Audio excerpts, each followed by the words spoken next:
Segera download Quran Tadabbur, dia meraih tafsir kebaikan. dalam genggaman Contoh, Anda. bulan Ramadan adalah bulan Al-Quran.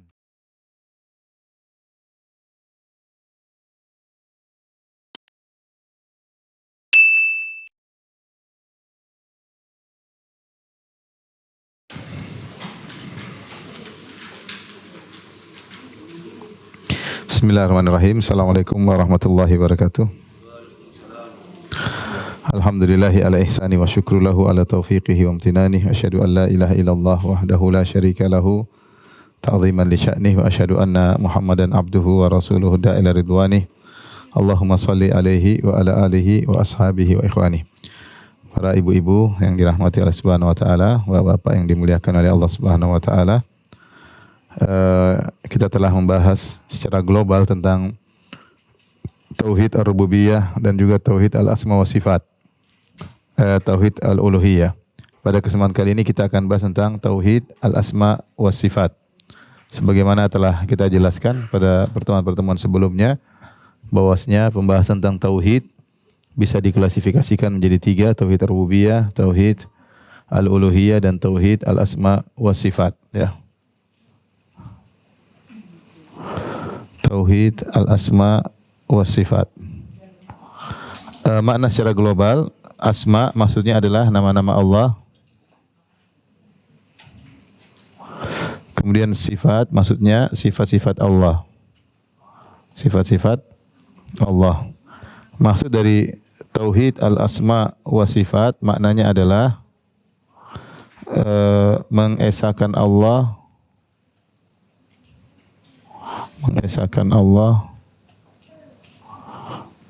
pada nama-nama dan sifat-sifatnya. Artinya apa? Artinya tidak ada yang memiliki nama dan sifat seperti nama dan sifat Allah. Meskipun mungkin namanya sama tapi hakikatnya berbeda, ya. Artinya apa? Sifat-sifat Allah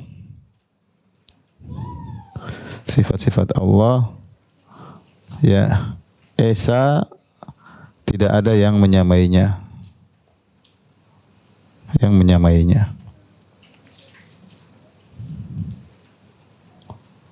Ya. Meskipun namanya sama tapi hakikatnya berbeda. Contoh kita sifat ilmu, ya. Ilmu Allah,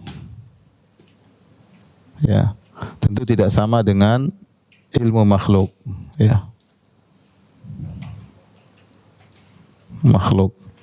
Kalau ilmu Allah ciri-cirinya misalnya tidak didahului dengan kejahilan, ya. Tidak didahului dengan kejahilan. Ini contoh saja. Adapun ilmu makhluk didahului dengan kebodohan, dari ketidaktahuan. Dengan kebodohan, ya. Allah berfirman, Allahu akhrajakum min butuni ummahatikum la ta'lamuna syai'a. Allah keluarkan kalian dari perut ibu kalian tidak mengetahui apa-apa, yaitu tidak punya ilmu sama sekali.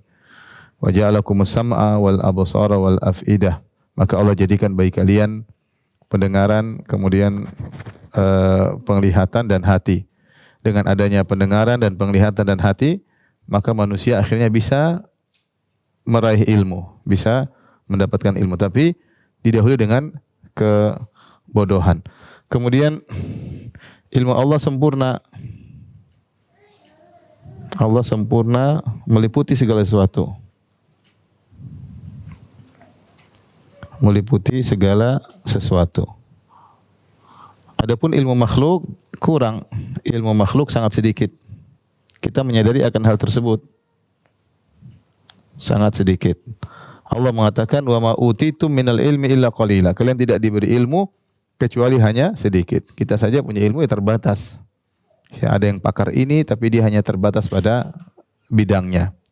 Sehingga ilmu manusia sangat sedikit. Betapapun dia belajar, menghabiskan umurnya untuk belajar, tetap ilmunya terbatas. Beda dengan ilmu Allah, ya. Allahu bikulli syai'in alim. Allah Maha mengetahui segala sesuatu. Allah berfirman, Allahul ladzi khalaqa sab'a samawati wa minal ardi mithlahunna yatanazzalu al-amru bainahunna lita'lamu annallaha ala kulli syai'in qadir wa annallaha qad ahata bi kulli syai'in ilma. Allah menciptakan langit dan bumi, langit 7 lapis agar kalian tahu bahwasanya Allah Maha Kuasa atas segala sesuatu dan bahwasanya ilmu Allah meliputi segala sesuatu. Kemudian contoh lagi, ilmu Allah tidak mengalami lupa. Mengalami kelupaan. Adapun ilmu manusia, ilmu makhluk lupa. Ilmu makhluk mengalami lupa. Kata Allah Subhanahu wa taala, "Wa ma kana rabbuka nasiya." Rabbmu tidak bakalan lupa. Adapun manusia lupa. Nabi SAW sendiri lupa dalam beberapa kali kejadian. Ketika salat beliau lupa. Kemudian beliau berkata, "Innama ana basyarun ansa kama tansaun." Sungguhnya aku adalah manusia sebagaimana kalian, aku lupa sebagaimana kalian lupa. Fa idza nasitu fadzakiruni. Jika aku lupa maka ingatkan. Maka ingatkan. Ya. Ini semua untuk menunjukkan bahwasanya inilah sifat Allah. Ini contoh kita bicara tentang sifat ilmu Allah. Dengan sifat-sifat ini kita tahu bahwasanya tidak ada yang menyamai sifat ilmu Allah. Ilmu banyak, ilmu makhluk, ilmu ini, ilmu hewan, ilmu macam-macam. Tapi semua makhluk tidak akan menyamai ilmu Allah. Itu namanya mentauhidkan Allah dalam sifatnya. Dalam ini kita contohkan mentauhidkan Allah dalam sifat ilmunya. Ini contoh. Mentauhidkan Allah dalam sifat ilmunya. Jadi contoh mentauhidkan Allah dalam sifat ilmu. Nah, inilah yang kita maksudkan dengan tauhid al-asma wa sifat, yaitu ingin menjelaskan bahwasanya Allah Maha Esa terkait dengan masing-masing sifatnya. Tidak ada yang menyamai sifat Allah. Sifat apapun tidak ada yang menyamai sifat Allah. Ya, dan nama Allah pun demikian karena nama Allah mengandung sifat Allah. Nama Allah mengandung sifat Allah. Kita mengatakan Allah Ar-Rahim yang Maha Penyayang karena Allah mengandung sifat rahmat, sifat penyayang. Ini secara global tentang makna tauhid al-asma wa sifat, ya. Kalau tauhid ar-rububiyah terkait dengan perbuatan Allah, Allah mencipta, Allah menghidupkan, Allah mematikan, maka tidak ada yang menyamai Allah dalam hal itu. Kalau tauhid al-uluhiyah, sebagaimana pernah kita jelaskan, hanya Allah yang berhak untuk diibadahi. Tidak boleh kita beribadah kepada nabi, tidak boleh kita menyembah pohon, tidak boleh kita menyembah malaikat.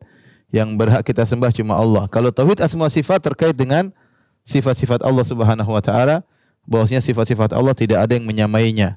Allah Maha Esa dalam sifat-sifatnya. Siapa yang menyamakan sifat Allah dengan sifat makhluk, maka terjerumus dalam kesyirikan. Contoh nyata, orang yang datang ke dukun dinyatakan musyrik. Kenapa dikatakan musyrik? Karena orang yang datang ke dukun meyakini dukun bisa meramal masa depan, mengetahui masa depan. Ketika itu dia menyamakan ilmu Allah dengan ilmu dukun. Karena tidak ada yang tahu masa depan kecuali siapa? Allah. Ketika dia mengatakan dukun juga tahu ilmu gaib, tahu masa depan, berarti dia berbuat syirik karena dia ingin menyamakan ilmu dukun dengan ilmu Allah Subhanahu wa taala. Qul la ya'lamu man fis samawati wal ardil ghaiba illa Allah. Katakanlah tidak ada satu pun di langit dan di bumi yang tahu tentang ilmu gaib kecuali Allah Subhanahu wa taala. Ya. Demikian juga kalau dia mengatakan misalnya tangan dia sama dengan tangan Allah, ya ini berarti dia tidak mentauhidkan Allah dalam sifat. Berarti dia musyrik. Siapa yang menyamakan sifat Allah dengan sifat makhluk, maka dia musyrik. Konsekuensi dari mengesahkan Allah dalam tauhid semua sifat yaitu meyakini setiap sifat Allah maha sempurna dan tidak ada yang menyamainya. Tapi ini mukaddimah yang ingin saya sampaikan secara global tentang makna tauhid semua sifat, dan kita kasih contoh tentang sifat ilmu, tentang sifat ilmu. Ya. Baik. Silakan Ibu buka halaman 213. Halaman 213 tentang tauhid al-asma wa sifat, ya. Mengenal asma wa sifat, nama-nama dan sifat-sifat Allah merupakan bahasan yang sangat penting dan sangat berpengaruh dalam kehidupan dan ibadah seorang hamba. Kenapa sangat penting? Ya, karena sebagaimana dikatakan tak kenal maka tak sayang. Tak kenal maka tak sayang, ya. Tak kenal maka tak cinta. Kita beribadah kepada Allah dibangun di atas 3 pondasi, yaitu rasa takut, rasa berharap, dan rasa cinta kepada Allah Subhanahu wa taala. dengan tergabungnya tiga perkara ini, rasa cinta, rasa berharap, rasa takut, maka kita akan merasakan kelezatan ibadah kepada Allah Subhanahu wa taala. Semakin seorang mengenal Allah, maka dia semakin berharap kepada Allah. Semakin seorang mengenal Allah, maka dia semakin takut kepada Allah. Semakin orang mengenal Allah, dia semakin cinta kepada Allah Subhanahu wa taala. Bagaimana tidak, dia tahu Allah lebih sayang kepada dirinya daripada orang tuanya. Dia tahu betapa banyak Allah Subhanahu wa taala menolong dalam kehidupannya, sehingga dia semakin cinta kepada Allah Subhanahu wa taala. Makanya dikatakan, "Man kana billahi a'raf kana minhu akhwaf." Ya, siapa yang lebih mengerti tentang Allah, maka dia lebih takut kepada Allah. Wali ibadatihi atlab, dan dia semakin semangat beribadah kepada Allah. Wa an ma'siyatihi ab'ad, dan semakin jauh dari maksiat kepada Allah Subhanahu wa taala. Seorang semakin mengenal Allah, dia semakin khusyuk dalam ibadahnya. Dia semakin nyaman dalam beribadah. Dia semakin semangat untuk beribadah karena dia mengenal Rabbul Alamin. Makanya Nabi SAW berkata, "Inna atqakum wa a'lamakum billahi ana." Sungguhnya yang paling bertakwa kepada Allah, yang paling tahu tentang Allah adalah aku. Yang paling tahu tentang Allah adalah aku. Jadi kita akan bahas poin berikutnya. Ini sudah Ibu-ibu? Sudah ya? Assalamualaikum warahmatullahi wabarakatuh. Kita bahas judulnya urgensi belajar tauhid al-asma wa sifat.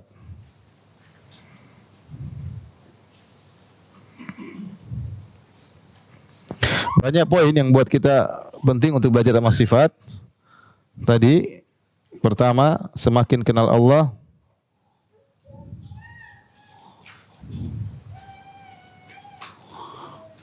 semakin semangat ibadah. Semangat ibadah. Semakin khusyuk.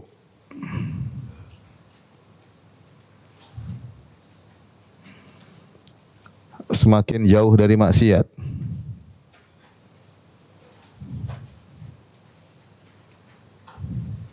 Ya.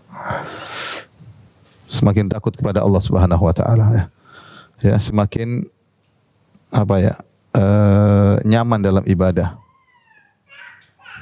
Lihat Nabi sallallahu alaihi wasallam, apa kata Nabi kepada Bilal? "Ya Bilal, arihna bis salat." Wahai Bilal, istirahatkanlah kami dengan salat. Kebanyakan kita, saya tidak bicara kebanyakan, kita bilang kebanyakan kita ketika salat terasa salat adalah beban, dia tidak menikmati salat tersebut. Sehingga salatnya pengen cepat-cepat, kalau bisa segera selesai. Adapun Nabi dan para sahabat, bagaimana mereka salat adalah tempat mereka bersenang-senang. Kata Nabi SAW, "Ju'ilat salat qurrata aini." Allah menjadikan salat adalah tempat kebahagiaanku. Makanya Nabi SAW salat sampai kaki beliau ya bengkak-bengkak ya, karena beliau nyaman dalam salat tersebut. Lihatlah bagaimana para sahabat ketika Nabi SAW salat malam, salat tarawih sampai tengah malam. Ketika Rasulullah SAW selesai tengah malam, mungkin jam 1 atau jam 2, para sahabat masih ingin minta tambahan salat. Kenapa? Karena mereka mengenal betul tentang Allah Subhanahu wa taala. Lihatlah Abbad bin Bishr radhiyallahu taala anhu ketika salat malam, kemudian dia sedang baca surat Al-Kahfi. Lantas dipanah oleh musuh mengenai tubuhnya, dan dia melanjutkan salatnya, kena panah kedua, kena panah ketiga, sampai 3 kali panah. Baru kemudian dia berhenti dari salatnya. Ketika ditanya oleh Ammar bin Yasir, "Kenapa engkau melanjutkan salatmu?" "Saya sedang baca surat Al-Kahfi, saya tidak ingin putuskan di tengah jalan." Ya. Jadi mereka benar-benar kenal Allah Subhanahu wa taala sehingga mereka semangat beribadah. Ibadah terasa nyaman, ibadah terasa khusyuk. Beda dengan orang yang tidak kenal Allah Subhanahu wa taala. Kita mau ibadah kepada zat yang tidak kita kenal, bagaimana? Bagaimana kita mau cinta, bagaimana kita mau semangat? Ini menunjukkan urgennya kita belajar sifat-sifat Allah. Apa sih Ar-Rahim? Saya sekarang lihat di bagian tempat kota-kota banyak dipasang nama-nama Allah Subhanahu wa taala. Asmaul Husna 99. Seandainya masyarakat ngerti masing-masing nama tersebut, tentu akan semakin semangat beribadah kepada Allah Subhanahu wa taala. Alhamdulillah masyarakat sudah mulai mengenal nama-nama, tinggal butuh penjelasan berikutnya tentang kandungan nama-nama tersebut. Ini yang pertama, urgensinya belajar tauhid al-asma wa sifat. Kita sedang membahas tentang zat yang kita ibadahi. Bagaimana kita mau semangat ibadah kalau kita tidak mengerti siapa yang kita ibadahi? Urgensi juga yang kedua, bahwasanya belajar asma sifat adalah ilmu yang sangat mulia, ilmu tentang asma sifat adalah ilmu yang termulia. Ada kaidah mengatakan syaraful ilmi bi syarafi ma'lumihi. Syaraful ilmi bi syarafi ma'lumihi. Yaitu artinya keutamaan ilmu sesuai dengan keutamaan yang dipelajari. Kemuliaan yang dipelajari. Yang kita pelajari adalah Allah Subhanahu wa taala, dan Allah adalah yang termulia, Dia adalah Tuhan pencipta alam semesta. Kita belajar tentang sifat-sifat Allah. Maka ilmu ini menjadi sangat mulia karena ditinjau dari yang kita pelajari. Yang kita pelajari adalah Allah Subhanahu wa taala. Ya. Yang kita pelajari adalah Allah Subhanahu wa taala. Oleh karenanya Al-Qur'an, ya, di sana ada surat yang paling mulia, ada ayat yang paling mulia. Kalau kita perhatikan surat yang paling mulia, ayat yang paling mulia, kenapa dikatakan paling mulia? Karena mengandung tentang sifat-sifat Allah. Contoh kita bicara tentang ayat yang paling mulia adalah ayatul kursi. A'zamu ayatin fi kitabillah. Ayat yang paling agung dalam Al-Quran adalah ayat Al-Kursi. Ternyata ayatul kursi itu isinya tentang nama-nama Allah, sifat-sifatnya. Allahu la ilaha illa huwal hayyul qayyum la ta'khudhuhu sinatu wa la naum lahu ma fis samawati ma fil ard, dan seterusnya. Dialah Allah yang Al-Hayyu Al-Qayyum, ya, yang tidak ngantuk, tidak tidur, ya, yang memiliki semua di langit dan di bumi. Jadi ketika ayat kursi berbicara khusus tentang nama-nama dan sifat-sifat Allah, jadilah ayat yang teragung. Dalam Al-Quran ada pembahasan banyak tentang hari kiamat, tentang hukum, tentang adab, tentang kisah-kisah. Tetapi ayat yang paling agung adalah ayat yang objek pembahasannya tentang Allah Subhanahu wa taala. Makanya Nabi menamakan ayat kursi dengan a'zamu ayatin fi kitabillah. Ayat yang paling agung dalam Al-Quran. Yaitu ayatul kursi, karena fokus bahasnya tentang Allah Subhanahu wa taala. Contoh lagi misalnya adalah surat yang paling agung, surat Al-Fatihah. Maka dikatakan surat apa? Al-Fatihah. Dinamakan oleh Nabi dengan Ummul Kitab. Ummul Kitab, induknya Al-Kitab. Kenapa? Karena isinya tentang Allah. Alhamdulillahirabbil alamin. Alhamdulillah, segala puji bagi Rabbil alamin, penguasa alam semesta. Ar-Rahmanir Rahim, sifat-sifat Allah yang Maha Pengasih lagi Maha Penyayang. Maliki Yaumiddin, yang menguasai hari pembalasan. Isinya tentang nama-nama dan sifat-sifat Allah Subhanahu wa taala. Tentang tauhid, iyyaka na'budu wa iyyaka nasta'in, kepada Engkau kami beribadah, kami mohon pertolongan, dan seterusnya. Kemudian juga ada surat yang dikatakan ta'dilu thulutsal Quran, surat yang kalau dibaca pahalanya seperti sepertiga baca Al-Quran, sepertiga Al-Quran. Yaitu surat apa? Al-Ikhlas. Surat Al-Ikhlas. Kenapa surat Al-Ikhlas pahalanya begitu besar? Karena surat Al-Ikhlas itu ukhlisat, khusus diturunkan untuk membahas tentang sifat-sifat Allah. Qul huwallahu ahad. Katakanlah Allah yang Maha Esa. Allahus Samad. Allah adalah yang semua bergantung kepadanya. Lam yalid wa lam yulad. Tidak lahir dan tidak dilahirkan. Wa lam yakul lahu kufuwan ahad. Dan tidak satu pun yang serupa dengan dia. Ini semua tentang Allah semata. Maka ketika surat-surat ini dan ayat ini membahas tentang Allah, maka dia menjadi yang paling mulia. Ini dalil bahwasanya ilmu tentang tauhid Allah semua sifat itu ilmu yang sangat agung. Dan ini benar, saya bukan main-main. Kita semakin belajar tentang sifat-sifat Allah, kita semakin rindu dengan Allah. Semakin takut dengan Allah Subhanahu wa taala, ya.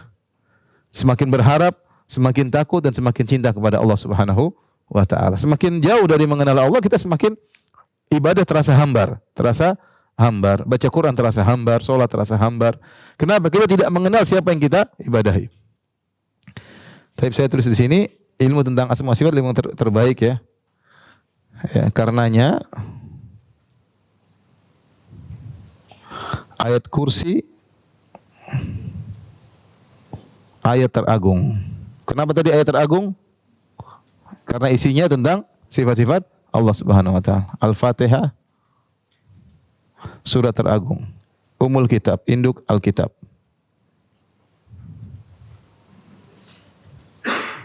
karena isinya tentang nama-nama sifat-sifat Allah. Kemudian satunya lagi apa? Surat Al-Ikhlas. Ikhlas sepertiga Al-Quran. Kenapa? Karena isinya adalah tentang sifat-sifat Allah Subhanahu wa ta'ala. Nah, ini diantara urgensinya kita belajar tentang sifat-sifat Allah. Kemudian berikutnya yang menjadikan urgennya kita belajar tauhid al-asma sifat karena banyaknya penyimpangan dalam pembahasan ini.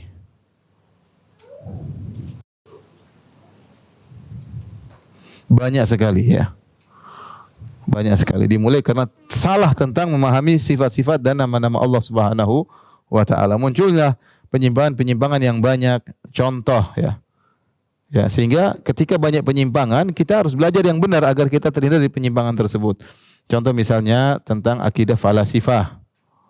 Falasifah ada dua, ada falasifah Yunani dan falasifah Muslimin. Dua-duanya menyimpang dalam masalah nama-nama dan sifat-sifat Allah Subhanahu wa ta'ala ya. Dan ada kaitannya antara falasifah Yunani dengan falasifah kaum muslimin. Contoh, sudah saya pernah bahas ini dalam pembahasan khusus bagaimana akidahnya Socrates, kemudian Plato, kemudian Aristoteles dan Plotinus. Ini adalah tokoh-tokoh falasifah Yunani yang mempunyai pengaruh, punya pemikirannya mempengaruhi pemikiran-pemikiran firqah-firqah yang ada dalam Islam. Maka muncullah setelah itu falasifah kaum muslimin yang dipimpin oleh Farabi dan Ibnu Sina yang juga menyimpang dalam masalah sifat-sifat. Kemudian muncul lagi mutakallimun ahlul kalam ya. Ahlul kalam, dan ini banyak sekali ya. Di antaranya adalah Jahmiyah. Kemudian ada namanya Mu'tazilah. Kemudian ada namanya Asy'ariyah. Ya. Maturidiyah, ini semua adalah ahlul kalam yang mereka terpengaruh dengan pemikiran-pemikiran filsafat ya. Belum nanti ada lagi namanya wahdatul wujud. Ya. Wahdatul wujud. Yaitu pemikiran Ibnu Arabi yang mengatakan bahwasanya Allah bersatu dengan makhluknya. Ini semua karena gagal paham tentang sifat-sifat Allah Subhanahu wa ta'ala. Ketika gagal paham tentang sifat-sifat Allah, mendahulukan akal dalam memikirkan sifat-sifat Allah, menjadikan mereka terjerumus dalam banyak kesalahan, kekeliruan. Ya, dengan banyaknya penyimpangan tentang masalah sifat-sifat Allah Subhanahu wa ta'ala, mengkonsekuensikan seorang untuk waspada dan harus belajar dengan baik tentang nama-nama dan sifat-sifat Allah Subhanahu wa ta'ala. Baik, kalau sudah saya lanjutkan ya. Sudah Ibu? Sudah difoto?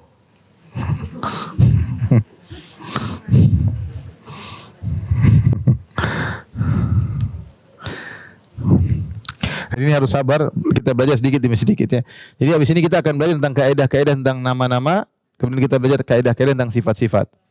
Kita akan belajar satu demi satu. Insya Allah mudah. Saya akan mempermudah ya. Dengan kita memahami kaidah-kaidah tersebut, kita akan memahami bagaimana pemahaman Ahlus Sunnah wal Jamaah tentang nama-nama dan sifat-sifat Allah. Kemudian kita akan mudah memahami kesalahan dari orang-orang yang menyimpang dalam pembahasan ini ya.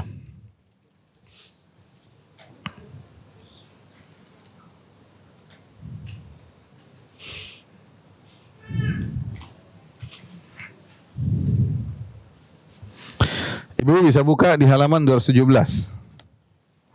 Halaman 217. Qawaid fi asma'illahil husna ya. Kaidah-kaidah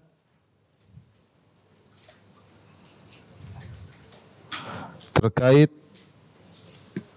nama-nama Allah. Jadi kita akan bahas tentang kaidah-kaidah. Ada kaidah tentang nama-nama Allah, ada kaidah-kaidah tentang sifat-sifat Allah. Jadi al-qawaid fil asma. Sekarang kita bahas qawaidu fil asma al-husna.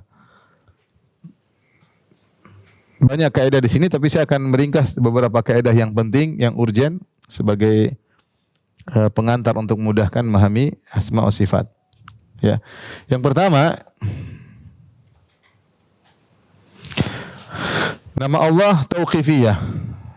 Asmaullah tauqifiyah.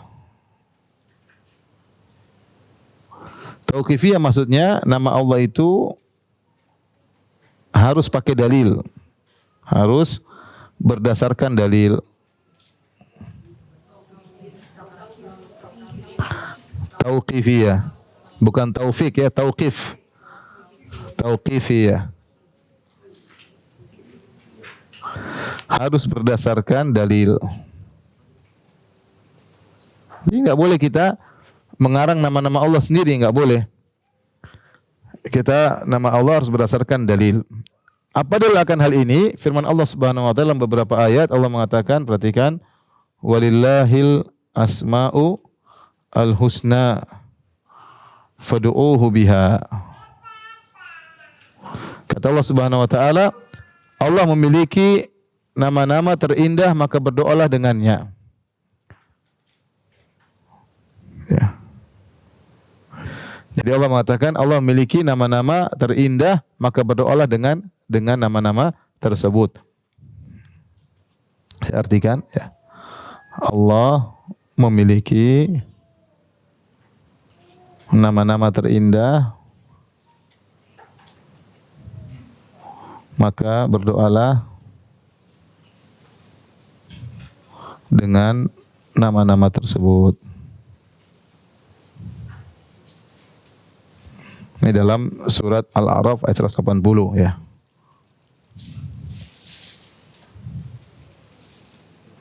Perhatikan di sini Allah menyatakan walillah, Allah memiliki nama-nama terindah. Berarti nama-nama ini pertama Allah memiliki nama-nama al-asma. Di sini alif lam, kalau belajar bahasa Arab namanya alif lam al-ahdiyah. Itu nama-nama tersebut sudah ada. Jadi Allah memiliki nama-nama yang sudah ada. Jadi nama-nama tersebut sudah ada. Walillahi al-asma al-husna, ini yang ciri kedua, terindah. Nama-nama tersebut semuanya indah. Tidak ada nama-nama yang mengandung makna yang buruk. Maka berdoalah dengan nama-nama tersebut. Yang ketiga, bisa digunakan untuk berdoa. Jadi nama-nama tersebut sudah ada, kemudian dia harus terindah. Yang ketiga, bisa digunakan untuk berdoa. Bisa digunakan untuk berdoa. Saya bacakan perkataan Syekhul Islam Ibnu Taimiyah rahimahullah taala. Lihat halaman 217, al-asmaul husna al-ma'rufah. Nama-nama Allah yang dikenal al-ma'rufah, hiya allati yud'a Allahu biha. Itulah nama-nama yang kita bisa berdoa kepada Allah dengan menyebut nama-nama tersebut. Wa hiya allati ja'at fil kitabi was sunnah. Dan dialah datang dalam Al-Qur'an dan sunnah. Wa hiya allati taqtadil madha wa thana' bi nafsiha. Dan nama-nama tersebut memang mengkonsekuensikan keindahan secara zatnya. Ya, ini 3 syarat yang disebutkan oleh Syekhul Islam Ibnu Taimiyah untuk menentukan ini nama Allah atau bukan. Pertama, nama-nama tersebut nomor 1 harus dalam Al-Qur'an dan sunnah, harus ada dalilnya. Ya. Nomor 1 ini nama-nama tersebut dari Al-Qur'an atau apa? Sunnah. Karena Allah mengatakan walillahil asma, Allah memiliki nama-nama tersebut. Ini nama-nama sudah ada. Ini tidak bisa kita karang-karang, harus ada dalilnya. Kemudian yang kedua, dari nama-nama tersebut dia harus terindah. Terindah itu maknanya harus indah, tidak boleh mengandung makna yang buruk. Tidak boleh mengandung makna yang buruk. Makna yang buruk. Contoh, Allah dalam Al-Quran banyak sekali menyebutkan yuridullah, Allah berkehendak, Allah berkehendak, Allah berkehendak. Tetapi bukanlah nama Allah murid, bukanlah nama Allah yang berkehendak. Kenapa? Karena kalau berkehendak itu memang sifat Allah berkehendak, tapi tidak bisa berkehendak dijadikan nama Allah. Kenapa? Karena berkehendak itu masih bisa ambigu, bisa berkehendak baik, bisa berkehendak apa? Buruk. Jadi tidak menunjukkan keindahan. Beda dengan Ar-Rahman atau Ar-Rahim. Di antara sifat Allah rahmat. Allah wa rabbukal ghafuru dzur rahmah. Allah itu Maha Penyayang. Ketika disebut nama Allah Ar-Rahim, yang Maha Penyayang, ada mengandung nama buruk atau tidak? Enggak ada. Pasti maknanya indah ya kan? Oleh karenanya Ar-Rahim bisa jadi nama Allah. Al-Murid enggak bisa. Yang berkehendak enggak bisa jadi nama Allah. Itu sifat Allah, tapi tidak bisa jadi nama Allah. Karena nama Allah harus tidak mengandung kecuali makna keindahan. Paham ibu-ibu? Contoh Al-Ghafur yang Maha Pengampun. Ini ada mengandung makna buruk atau tidak? Tidak. Maka boleh nama Allah apa? Al-Ghafur. Beda dengan Al-Mutakallim, berbicara. Allah punya sifat berbicara. Wa kallamallahu Musa taklima. Allah berbicara dengan Nabi Musa. Allah berbicara. Tapi kalau dibilang sifat nama Al-Mutakallim, sang pembicara, pembicara bisa pembicara benar, bisa pembicara yang batil. Sehingga bukanlah nama Allah Al-Mutakallim, bukan. Beda dengan Ar-Rahim yang Maha Penyayang, pasti indah. Al-Ghafur, Al-Qawi, Maha Kuat, pasti indah. Semuanya menunjukkan keindahan. Sehingga nama-nama Allah harus tidak boleh mengandung makna yang buruk. Dan yang ketiga, bisa digunakan untuk berdoa. Bisa untuk berdoa. Misalnya kita mengatakan Ya Rahim, ya Rahim, wahai Zat yang Maha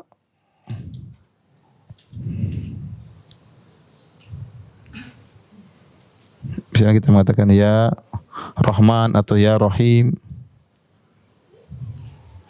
wahai Maha Penyayang. Baik, ini kaidah yang pertama. Jadi tidak semua bisa dijadikan nama Allah.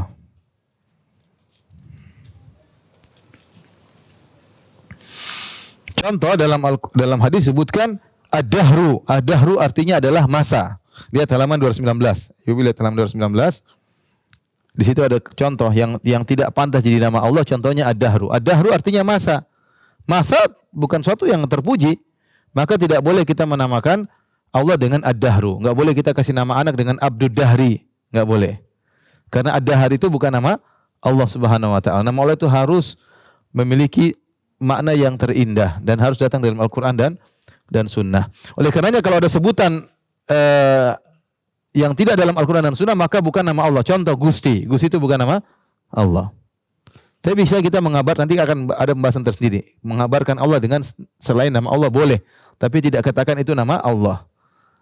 Gusti misalnya atau apa namanya, bisa orang Jawa bilang apa? Gusti Pangeran ya atau apa misalnya istilahnya. Atau jadi ada nama misalnya kalau falasifah mengatakan wajibul wujud. Wajibul wujud yaitu yang wujudnya itu wajib, atau illatul ula, sebab yang pertama. Ini semua bukan nama-nama Allah. Nama-nama Allah itu harus indah, kemudian ada dalam Al-Qur'an dan Sunnah, dan bisa digunakan untuk berdoa. Bisa digunakan untuk berdoa. Peringatan, lihat halaman 219, peringatan. Ada beberapa peringatan di sini. Tiga peringatan. Yang pertama, hadis tentang penentuan 99 nama-nama Allah adalah hadis yang dhaif. Datang dalam suatu hadis, Allah memiliki 99 nama. Nama-nama tersebut adalah ini, 1, 2, 3, 4, 5, 6 sampai 99. Tapi itu hadisnya dhaif. Tidak ada satupun hadis yang menjelaskan 99 nama Allah, hadis yang sahih. Oleh karenanya, para ulama, ada nama-nama yang disepakati oleh para ulama. Sebagai nama-nama Allah mereka berijtihad, dan ada nama-nama Allah yang diperselisihkan. Yang diperselisihkan. Nama Allah yang disepakati banyak, ya, seperti Al-Ghafur, Ar-Rahman, Al-Khaliq, ya. Namun di sana ada nama-nama Allah yang diperselisihkan. Lihat halaman 219 pada catatan kaki kedua. Nomor 9, catatan kaki nomor 9. Di antara nama-nama Allah yang diperselisihkan oleh para ulama seperti Al-Muhsin. Al-Muhsin nama Allah atau bukan, ada khilaf di kalangan para ulama. Contohnya At-Tayyib. At-Tayyib. Nabi berkata innallaha tayyibun la yaqbalu illa tayyiban. Sungguhnya Allah Maha baik. Nah, Tayyib ini nama Allah atau bukan, khilaf di kalangan para ulama, ya. Contoh lagi misalnya Al-Witr. Sungguhnya Allah witr. Witr di sini juga khilaf di kalangan para ulama, apakah termasuk nama Allah atau bukan. Namun kebanyakan nama-nama Allah disepakati oleh para ulama. Al-Ghafur, Ar-Rahim, Al-Hakim, Al-Hafidh, At-Tawwab, Ar-Raqib, As-Sami', Asy-Syakur, As-Samad, banyak sekali. Jadi adapun dalil yang 99 nama adalah ini loh, 1 sampai 9 itu hadisnya dhaif, sehingga dari situ para ulama ada khilaf tentang sebagian nama-nama Allah Subhanahu wa taala karena yang hadis tentang 99 nama Allah itu maksudnya namanya 1 2 3 sampai 99 itu hadisnya dhaif. Intinya akan tetapi semua nama yang mereka tetapkan memenuhi 3 persyaratan tadi. Harus terindah, harus datang dalam Al-Qur'an dan Sunnah, dan yang ketiga bisa berdoa dengan nama-nama tersebut. Kemudian lihat halaman 222 ibu-ibu, perhatikan. Jadi dari sini kita bisa ambil kesimpulan, perhatikan ya.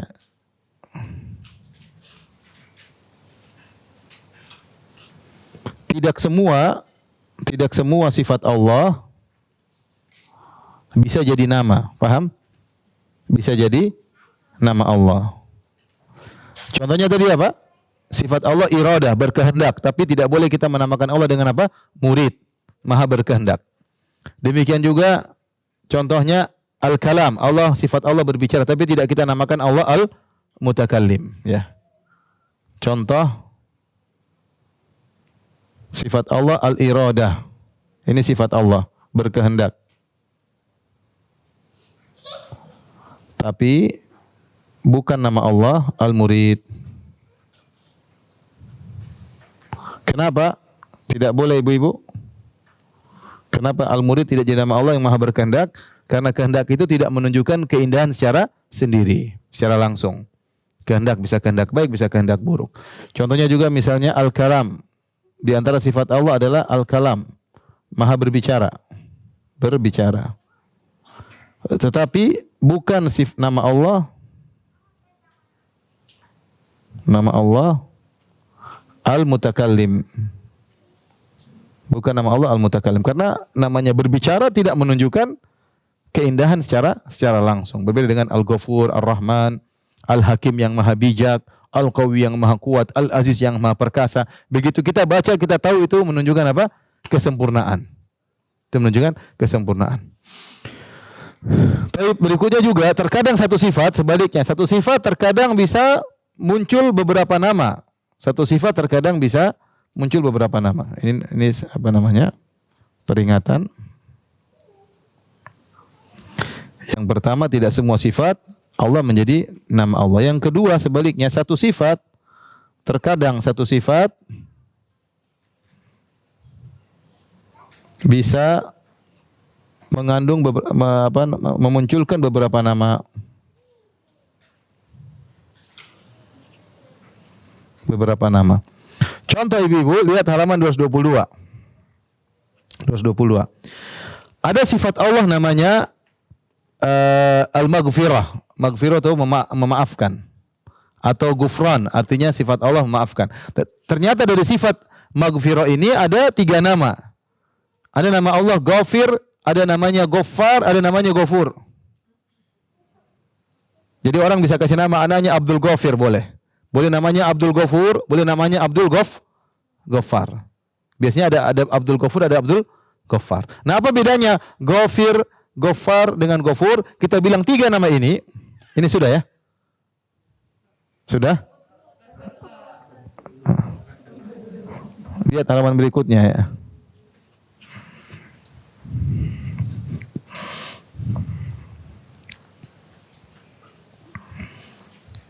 Nah, harus dimengerti sedikit demi sedikit karena agar kita bisa mengerti penyimpangan yang terjadi. Jadi kaidah-kaidah harus kita pahami.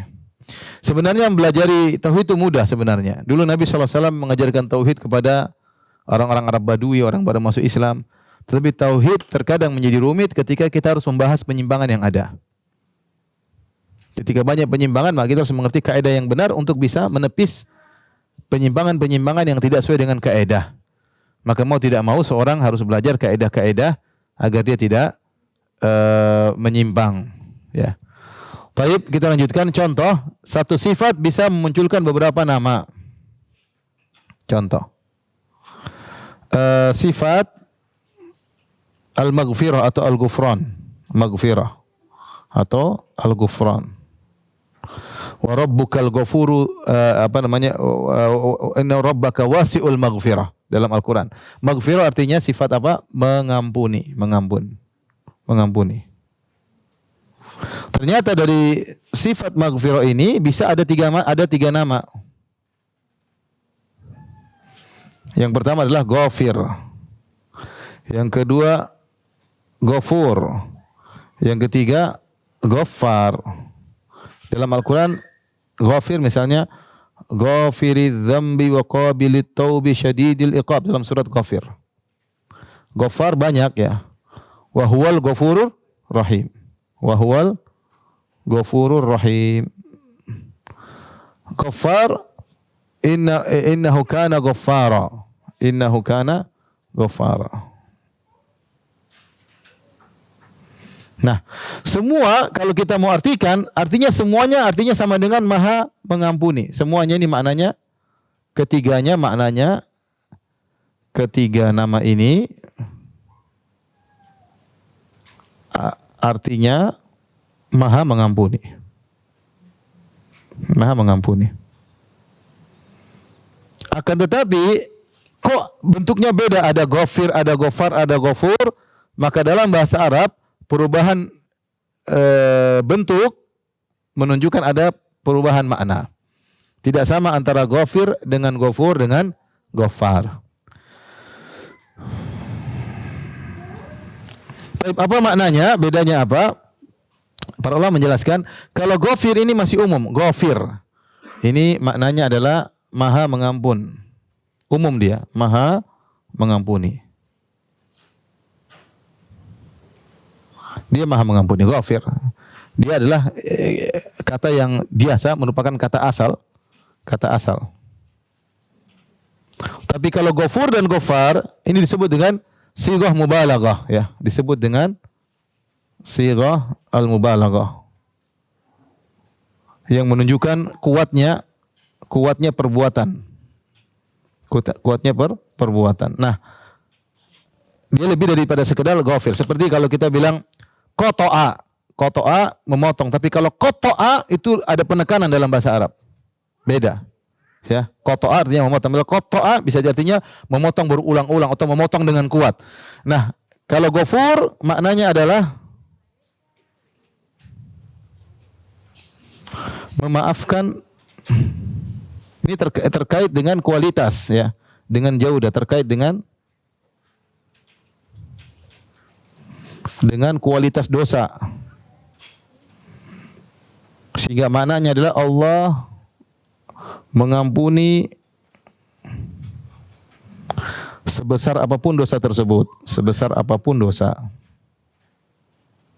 Itu namanya Ghafur. Jadi Allah sangat kuat pengampunannya sebesar apapun dosa tersebut. Adapun Ghaffar maknanya adalah terkait dengan kuantitas. Itu Allah mengulang-ulangi pengampunan. Artinya Allah Maha mengampuni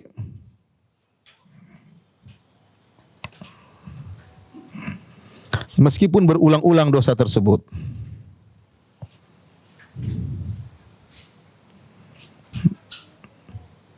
Seorang hamba berdosa minta ampun, Allah ampuni. Dosa lagi ampuni, dosa lagi ampuni, dosa. Ini manusia tidak demikian. Ya. Ada orang nakal sekali maafkan, dua maafkan, tiga kali dibunuh sama dia. Manusia tidak kuat. Allah dia dosa ulang, minta Allah ampuni. Dosa sebesar apapun Allah ampuni. Ini saya ingin sampaikan bahwasanya satu sifat terkadang mengandung beberapa beberapa nama. Tapi nama-nama itu memiliki spesifik tersendiri. Jadi kalau ada orang dia jarang melakukan dosa, dia jarang melakukan dosa sedikit, tapi sekali dosa besar. Dia jarang dosa, tapi sekali dosa zina. Dia jarang dosa, sekali dosa bunuh orang, dosa besar. Apakah Allah Maha mengampuni? Allah Maha mengampuni. Dan yang paling pas untuk ini adalah Al-Ghafur. Al-Ghafur. Ada orang melakukan dosa sering, tapi dosa kecil. Melihat yang haram, berulang-ulang dia melihat yang haram. Apa nama Allah yang pas untuk dia? Nama adalah Al-Ghaffar. Allah Maha mengampuni meskipun dosanya berulang-ulang. Jadi satu sifat terkadang bisa mengandung beberapa nama. Dan ini banyak juga seperti Ar-Rahmah. Ar-Rahmah mengandung dua nama, Ar-Rahman dan Ar-Rahim. Allah memiliki sifat apa? Ar-Rahmah. Ar-Rahmah itu Maha Penyayang. Nah, ada namanya Ar-Rahim, ada namanya Ar-Rahman. Bedanya apa? Ada bedanya. Sama seperti ini, Ghaffar, Ghafur ada bedanya. Ar-Rahman, Ar-Rahim juga ada bedanya. Ini saya bahas panjang lebar dalam kajian tentang nama-nama Allah Al-Husna. Ya, apa maknanya nama-nama Allah tersebut? Dan kita berusaha memahami nama-nama tersebut agar kita nyaman dan tentram dalam beribadah, ya. Dan ibadah tidak terasa hambar karena kita tahu sifat-sifat zat yang kita ibadahi.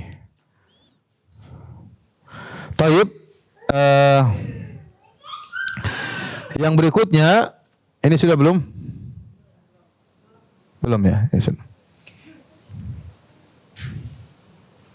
Saya kasih contoh lagi di sini sifat Ar-Rahmah. Rahmah itu Maha Penyayang, penyayang atau menyayangi. Rahmah menyayangi. Ini ada dua nama, bisa Ar-Rahim, bisa apa? Ar-Rahman. Ar-Rahman. Apa bedanya Ar-Rahim dengan Ar-Rahman? Ada yang tahu? Ini dua nama. Sama-sama artinya Maha Penyayang. Ada khilaf di kalangan para ulama bedanya antara Ar-Rahman dengan Ar-Rahim. Ada yang mengatakan Ar-Rahman umum mencakup semua orang kafir, orang mukmin. Allah memiliki sifat sayang kepada mereka, betapapun orang itu kafir pasti ada kasih sayang Allah yang sampai kepada dia. Dia dibiarkan hidup, dia diberikan rezeki, ya. Dia ditunda, tidak segera dihukum, tapi dia melanggar terus, ya. Dan dia tidak minta ampun kepada Allah. Adapun Ar-Rahim terkait dengan orang-orang beriman. Wa kana bil mu'minina rahima. Ya, Allah menyayangi orang-orang yang beriman. Ar-Rahim cukup terkait dengan orang beriman. Ini pendapat dan ini mayoritas ulama. Ibnu Qayyim punya pendapat lain. Ibnu Qayyim mengatakan Ar-Rahman terkait dengan sifat Allah. Allah memiliki Rahman. Jadi Rahman itu sifat kasih sayang yang sangat besar. Adapun Ar-Rahim terkait dengan sifat tersebut kepada makhluk. Sifat tersebut kepada makhluk ketika Allah menyayangi makhluk disebut dengan Ar-Rahim. Adapun sifat sayang dalam diri Allah sendiri disebut dengan apa? Ar-Rahman. Ini pendapat Ibnu Qayyim rahimahullahu taala. Intinya ada beda antara Ar-Rahman dengan Ar-Rahim dan saya sudah bahas dalam bahasan khusus masalah ini. Ya, bukan saatnya kita bahas masalah ini. Taib sudah atau belum? Sudah ya? Sebentar ya. Jangan lama-lama ya.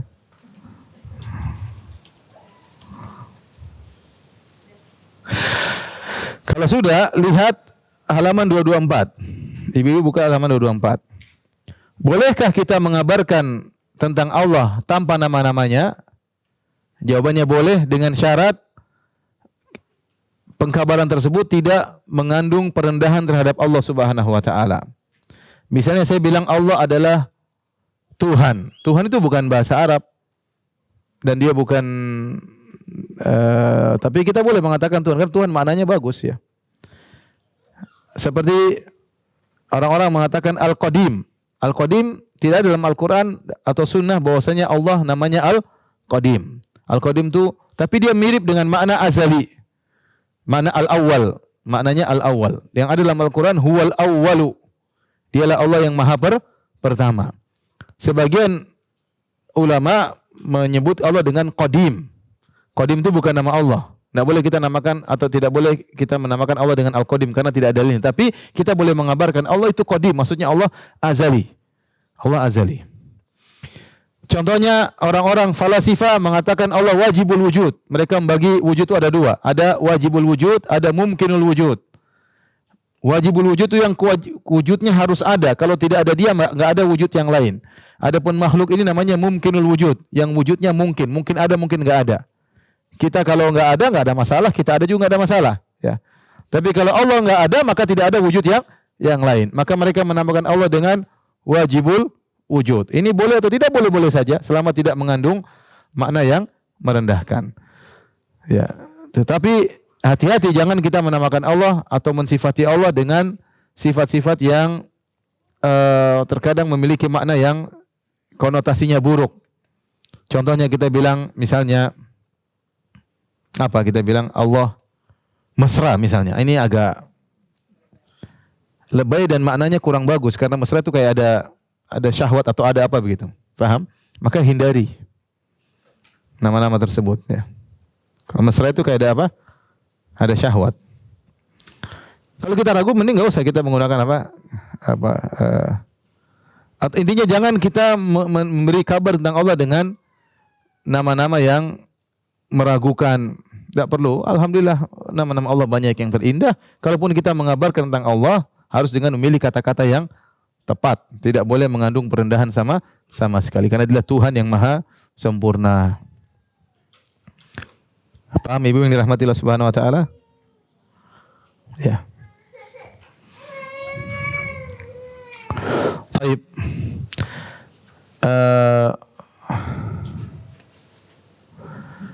Dan ada tentunya pengkabaran-pengkabaran yang salah, tapi pembahasannya seperti orang-orang falasifah menamakan Allah dengan Ailatul Ula, kausa prima, sebab pertama.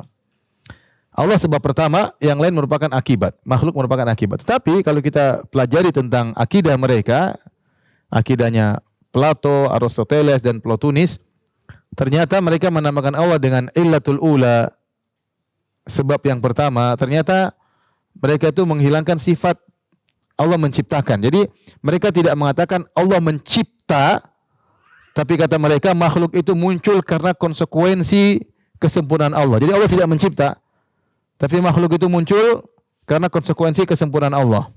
Ini bahasanya ruwet ya. Tapi intinya itu contoh pengkabaran tentang Allah tapi tidak tepat. Ya, karena mereka mengatakan bukan Allah dulu baru makhluk, enggak. Kata mereka Allah dan makhluk bersamaan. Tetapi Allah adalah sebab pertama, makhluk adalah akibat. Allah tidak menciptakan makhluk, tetapi makhluk ini sudah ada bersama Allah dan dia adalah konsekuensi dari kesempurnaan Allah. Ibu pasti bingung kan? Ya sudah, enggak usah dibahas. Orang filsafat aneh-aneh. Baik, kita masuk kaidah kedua. Kaidah pertama masih ingat tadi, nama-nama Allah harus pakai dalil, paham? Harus pakai dalil, terus harus menunjukkan kesempurnaan, keindahan, dan bisa berdoa dengan nama-nama tersebut ya.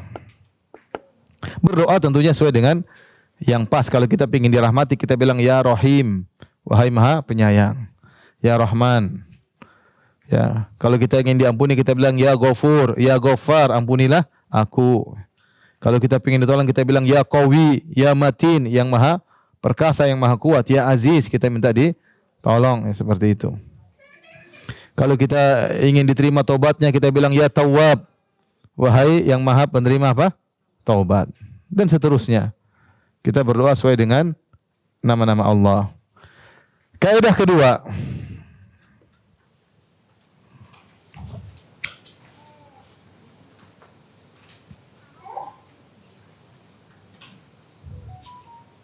Lihat halaman 225. Asma'ullah mutaradifah wa mutabayyinah. Saya tulis dulu kaidahnya. Asma'ullah mutaradifah mutabayyinah. Nama-nama Allah itu mutaradifah maksudnya sinonim ya, sama. Itu apa? Sama maknanya. Sama. Mutabayyinah artinya berbeda. Ini mudah. Jadi nama-nama Allah itu dianggap sama, bisa juga dianggap berbeda. Bisa dianggap sama, bisa dianggap berbeda. Dianggap sama jika ditinjau dari zat Allah, ditinjau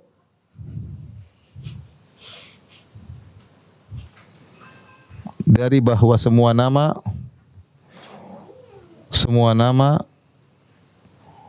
menunjukkan zat yang satu. Menunjukkan zat yang satu, zat yang sama, yaitu Allah. Yaitu Allah. Baik, perhatikan Ibu, saya tulis Ar-Rahim. Ar-Rahim artinya Maha apa? Maha Penyayang. Al-Qawi akhirnya Maha Kuat, paham? Ar-Rahim Maha Penyayang, Al-Qawi Maha Kuat. Al-Ghafur artinya Maha apa? Pengampun. Maha Pengampun. Al-Hakim artinya apa? Maha Bijak. Ini semua menunjukkan Ar-Rahim menunjukkan apa? Siapa Ar-Rahim? Ar-Rahim adalah Allah. Al-Qawi siapa? Allah. Al-Ghafur siapa? Allah. Al-Hakim siapa? Allah. Maka ini kita katakan Ar-Rahim sama dengan Al-Qawi, sama dengan Al-Ghafur, sama dengan Al-Hakim, karena semuanya menunjukkan kepada siapa? Allah. Bisa dipahami? Maka dari sisi ini kita bilang semua nama Allah sama. Semua nama Allah sama ditinjau karena sama-sama menunjukkan zat yang sama, yaitu siapa? Allah. Ar-Rahim ya Allah, Al-Ghafur ya Allah, Ar-Rahman Allah, Al-Hakim Allah, Al-Qawi Allah, Al-Halim Allah. Maka dari sini kita katakan semua nama-nama Allah ini adalah sinonim atau mutaradifah. Mutaradifah. Dianggap sama. Namun dianggap berbeda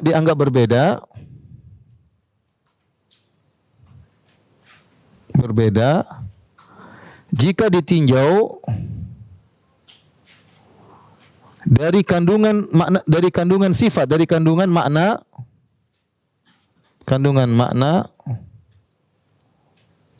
atau sifat dalam setiap nama, Baik, contoh saya tulis lagi Ar-Rahim. Terus apa? Al-Qawi. Setelah Al-Qawi Al-Ghafur. Al-Ghafur kemudian Al-Hakim. Baik, saya tanya ibu-ibu, Ar-Rahim mengandung sifat apa? Ar-Rahmah. Mengandung sifat apa namanya apa? Sayang. Sifat Ar-Rahmah. Al-Qawi mengandung sifat Al-Quwa, yaitu kekuatan, maha kuat. Apa? Kuat. Al-Ghafur mengandung makna apa? Mengampuni, ampunan. Al-Hakim maknanya apa? Bijak. Nah, saya tanya sama ibu-ibu, apakah sayang maknanya sama dengan kuat? Tidak. Sayang bukan kuat, kuat bukan mengampuni, mengampuni bukan bijak. Faham? Dari sini kita katakan sayang bukan kuat, kuat bukan mengampuni, mengampuni bukan apa? Bijak. Makanya kalau ditinjau dari kandungan makna, maka nama Allah itu berbeda-beda. Faham? Jadi dia bisa ditinjau kadang maknanya sinonim, kadang maknanya berbeda-beda. Kapan dikatakan setiap nama Allah adalah sinonim? Ketika yang dimaksud adalah sama-sama menunjukkan kepada Allah Subhanahu wa taala. Faham? Tapi kalau ditinjau dari kandungan maknanya sifat, karena setiap nama mengandung sifat. Ar-Rahim mengandung sifat rahmah. Al-Ghafur mengandung sifat maghfirah. Al-Qawi maha kuat mengandung sifat al-Quwwah. Al-Hakim mengandung sifat al-Hikmah. Ditinjau dari kandungan makna masing-masing nama, maka nama Allah berbeda-beda. Al-Qawi tidak sama dengan Al-Ghafur, Al-Ghafur tidak sama dengan Ar-Rahim. Kenapa kita perlu kaidah ini? Karena kaidah ini untuk membantah orang-orang Mu'tazilah. Ini kaidah kita bahas untuk membantah orang Mu'tazilah, karena Mu'tazilah mereka mengatakan bahwasanya kata mereka semua nama Allah itu sama saja, tidak mengandung sifat. Tidak mengandung apa? Sifat. Ini untuk membantah Mu'tazilah. Kaidah ini untuk membantah Mu'tazilah.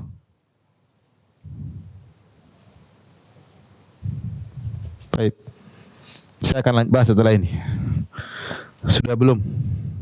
Atau nanti kalau saya bahas Mu'tazilah kenapa begini tambah pusing ibu-ibu ya. Saya tidak ingin ibu pusing.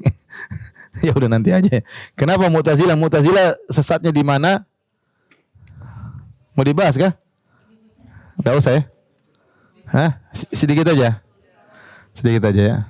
Ya udah. Sedikit aja, ini terakhir kita bahas sebelum tanya jawab ya. Baik, Mu'tazilah.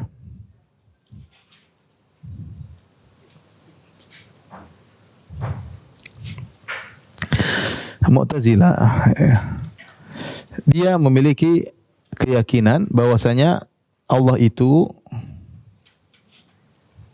zat dan sifat. Sifat-sifat. Jadi dia menghayalkan ada zat yang tanpa sifat.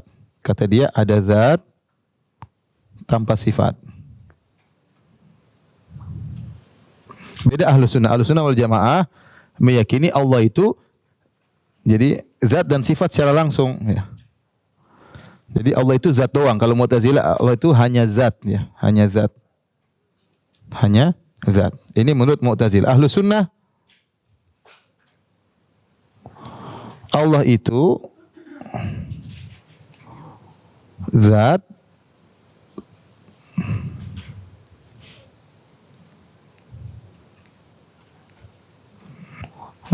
beserta sifat-sifatnya.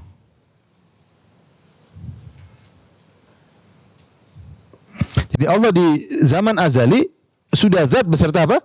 Sifat. Allah zaman azali adalah suatu zat yang bisa berbicara, bisa mendengar, bisa melihat dan semuanya, paham? Dan sekaligus memiliki ilmu. Bukan ada zat sendiri, sifat sendiri, paham? Enggak ada. Allah adalah Maha Pencipta yang merupakan zat beserta dengan apa? Sifat-sifatnya. Ini Mu'tazilah punya hayalan bahwasanya kata dia Allah itu zat aja. Zat aja, zat kosong dari sifat. Kata dia zat al-mujarradah, zat kosong. Ini sesuatu yang tidak masuk akal. Apa ada zat tanpa sifat? Saya bicara ini, saya enggak usah bicara pena. Pena pasti ada sifatnya, ada kan? Ini zat, ada sifatnya enggak? Ada, sifatnya ada, panjang, lancip, pasti ada sifatnya. Siapapun zat pasti ada sifatnya. Enggak mungkin zat tanpa apa? Sifat. Itu enggak logis, enggak ada namanya zat tanpa sifat. Ada enggak zat tanpa sifat? Ada, Pak. Enggak mungkin. Zat pasti ada sifatnya. Mau kotak, mau bulat, mau apa, pasti ada sifatnya. Nah, Mu'tazilah punya hayalan, kata mereka, Allah itu zat doang. Tidak boleh ada sifat-sifat. Terus, sifat-sifat itu bukan zat, bukan Allah. Kata dia, sifat-sifat bukan Allah. Ya. Sehingga, ya, sifat-sifat ini tidak boleh ditetapkan untuk Allah. Untuk Allah. Kenapa tidak boleh ditetapkan untuk Allah? Jika ditetapkan, maka Tuhan berbilang. Kenapa bisa dibilang? Misalnya di zaman azali ada zat, ibu mulai bingung ya. Ada zat, kemudian ada misalnya ini zat di azali itu zaman yang Allah sudah ada dan makhluk belum ada. Ada zat, kemudian ada sifat, misalnya sifat melihat, kemudian mendengar, misalnya, kemudian berilmu. Nah, mereka mengatakan kalau di zaman azali kita tetapkan ada zat satu, ada melihat, sifat melihat dua, sifat berilmu tiga, sifat mendengar empat, berarti Tuhan ada empat. Kata dia Tuhan ada empat. Jadi kata dia Tuhan itu cuma zat doang. Karenanya kita tidak boleh menetapkan sifat-sifat bagi Allah Subhanahu wa taala. Karena kalau kita menetapkan sifat, berarti sifat ini juga qadim, azali, berarti Tuhan itu berbilang. Ibu bingung ya? Sudah enggak usah dibahas, kan sudah bilang dari tadi. Nanti kita bahas lain kali aja. Intinya sesat ya. Intinya sesat. Sudah. Ya. Oke, demikian saja yang saya sampaikan pada kesempatan kali ini. Tapi demikian saja ibu-ibu yang dirahmati Allah Subhanahu wa taala, kajian kita insyaallah kita lanjutkan kesempatan yang lain. Kurang bisa maaf, wabillahi taufiq wal hidayah. Assalamualaikum warahmatullahi wabarakatuh.